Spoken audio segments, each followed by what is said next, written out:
OAuth is an open standard for authorization that allows user to share their private resources like data or services with third-party application without giving away their login credentials. So OAuth is used to grant access to services or data on behalf of user.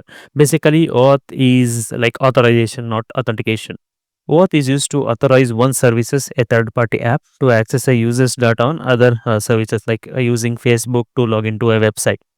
And OAuth is not about logging in; it's about giving access permissions.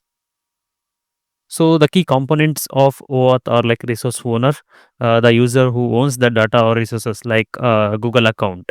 Then the client, the third-party app requesting access to the resource. Example like a fitness app wanting access to a Google Calendar.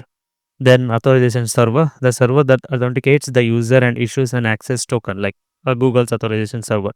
Then the resource server, the server that holds the data or resource, basically like Google's server with the calendar data.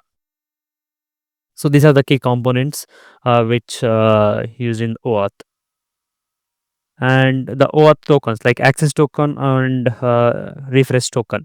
So access token used by a client to access the user's data, it is short lived, and refresh token is used to obtain a new access token once the original one expires.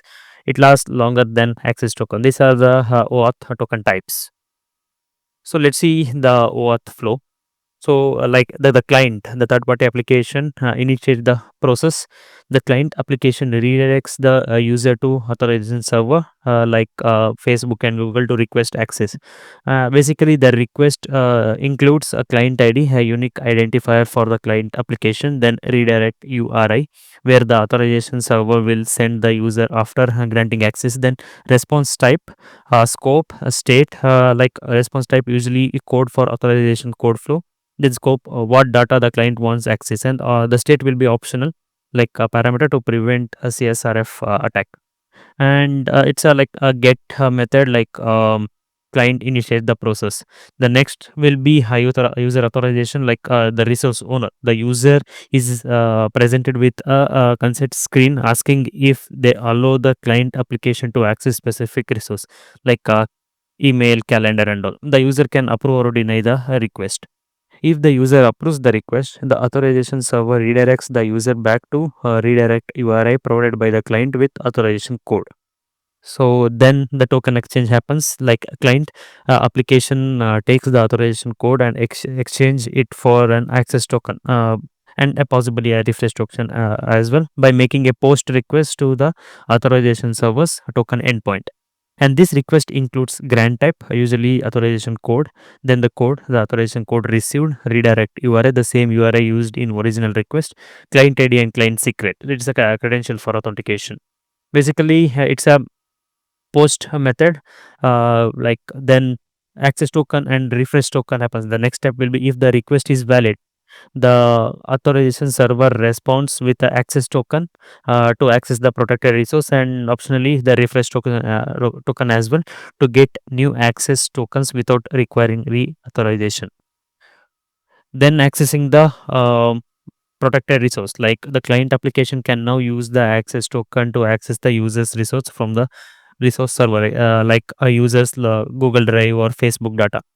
The access token is sent in the authorization header with each API request, like it contains access token and all. Then, like after token expires, if the access token expires, typically 15 minutes, 1 hour, like that, the client can use the refresh token to request a new access token without needing the user to reauthorize.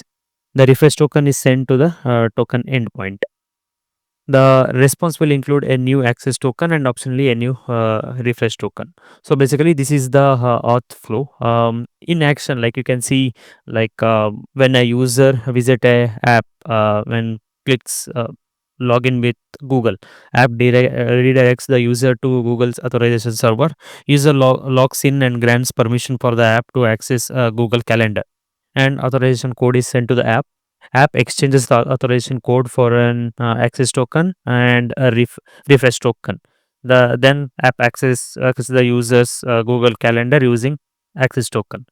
So this six steps like involves in OAuth flow basically. So the benefits of OAuth is like security. User never need to share their password with third party app. Then user can grant a specific permission. Example, access only to email or calendar, not entire account. Like OAuth powers many single sign-on services, logging into website using Google or Facebook. Then scalability, OAuth enables secure API access for wide variety of services. So these are the common benefits of OAuth. So when you see the key difference between other authentication, like basic authentication, the password one, like in OAuth, users never share their password directly with third-party apps. Then OpenID Connect is built on top of OAuth and adds authentication, allowing both authorization and identity verification. So the common implementation are like Google. OAuth is used to allow third-party apps to access Google services like Drive, Gmail, Calendar, and all. And again, in Facebook and Twitter, like OAuth is used for allowing apps to post tweets on users' behalf. The same goes for Facebook. So these are the common OAuth implementations. So to conclude, OAuth enables secure and scalable authorization for apps to access data without needing users' passwords. So if it powers many web services and mobile application, making it essential for modern online security. Thanks for watching.